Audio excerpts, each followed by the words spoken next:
Okay, this is Jane asking the questions.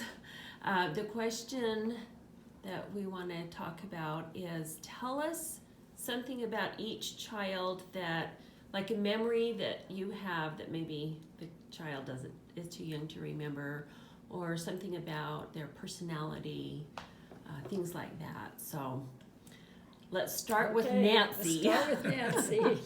Well, Nancy was obviously our firstborn, and we had to really wait a long time. She was quite late in coming.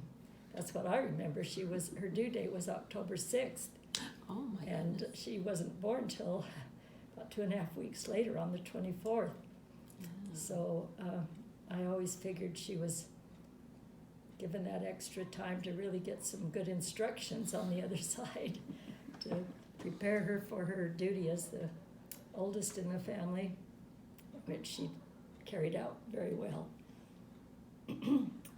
We lived in the Avalon Apartments in Idaho Falls. We had only moved back from Provo, or moved from Provo to Idaho Falls.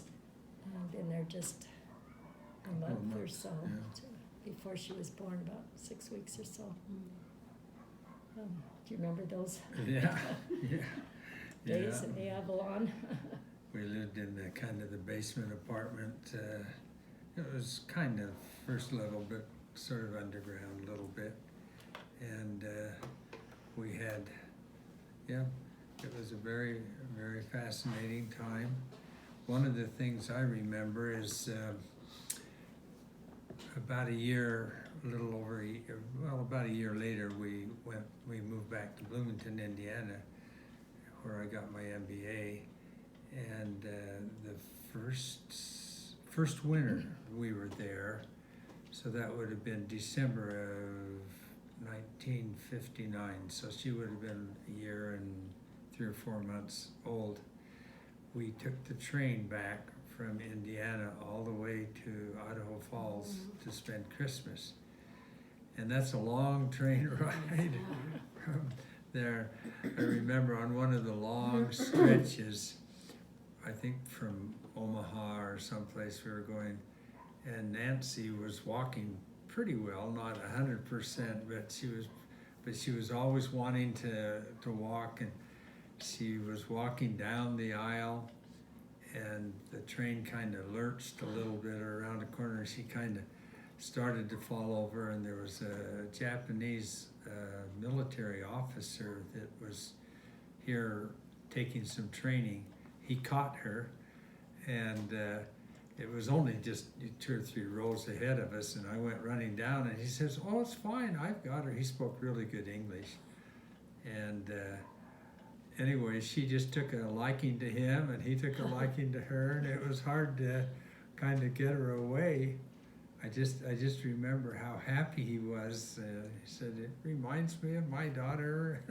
That's that cool. he'd left back in Japan. And anyway, that's one of my memories, was how she wasn't afraid at all. She was just fine with him, taking her. And he had an empty seat. She sat there by him for a while, and we eventually got him back. I think he got off in Denver or someplace like that.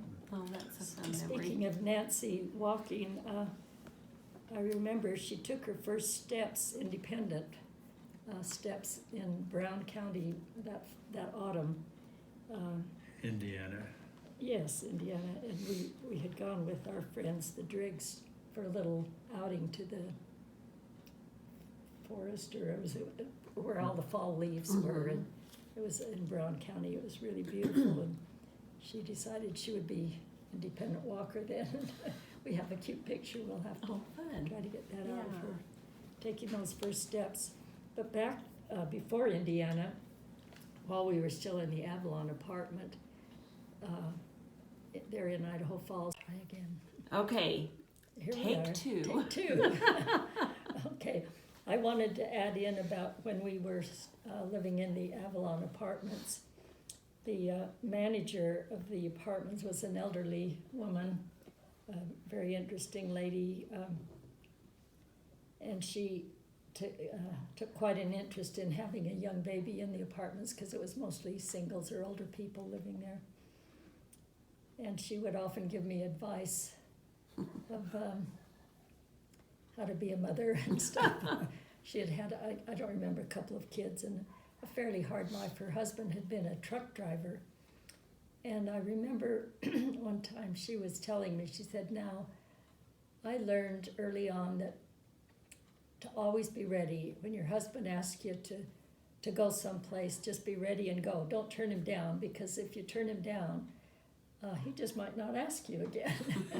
He said, I always had a diaper bag packed and ready. If he wanted me to go on a ride with him, I could grab the baby in the diaper bag and we could go.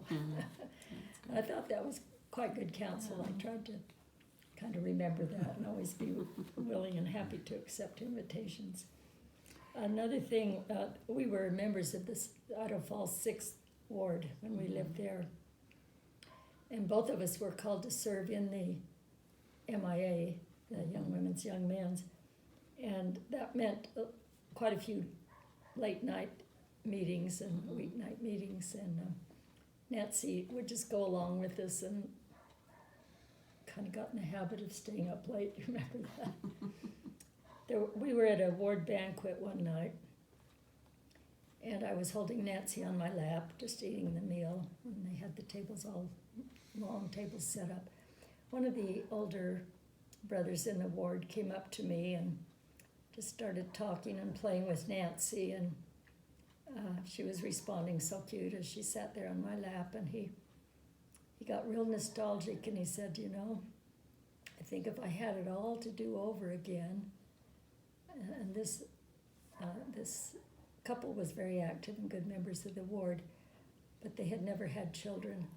And he just responded so well to Nancy, and he said, if I had it all to do over again, I think I might divorce a woman who wouldn't be willing to adopt if we couldn't have our own.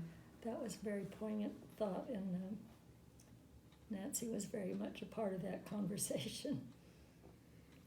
I remember back in Indiana, we had a little rocking chair that Nancy loved to get in the rocking chair, and she loved to hold the Wall Street Journal, pretend like, goodness. I mean, she wasn't reading, but, you know, I'd give her other things, and, oh, I want The church news, too. the church news, yeah. She would just hold them. She, of course, couldn't read, but it was interesting that really kept her attention. Yeah, she was pretending. In fact, she really did learn to read quite early on. When we got back after Indiana to Idaho Falls, I think it was after Liz was born, and I was nursing Liz sitting in the armchair, and she brought me a paper and pencil and said, would I write the names of the family, Grandma, Grandpa, Mama, Daddy, Liz, and her name. And she learned to read first from the names of the family members. She could recognize them quite readily, and that was her first reading, but she did learn to read and love to read early on.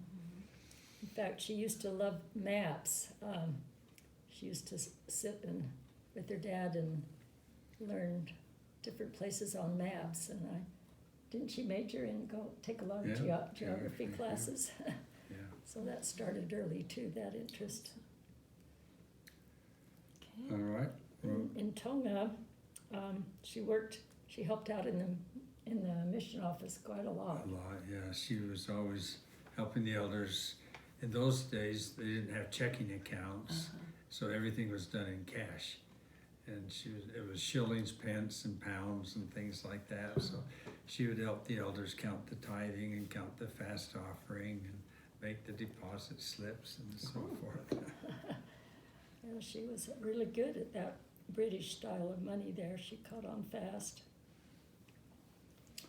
Well, we better move on to Liz. Okay. Okay.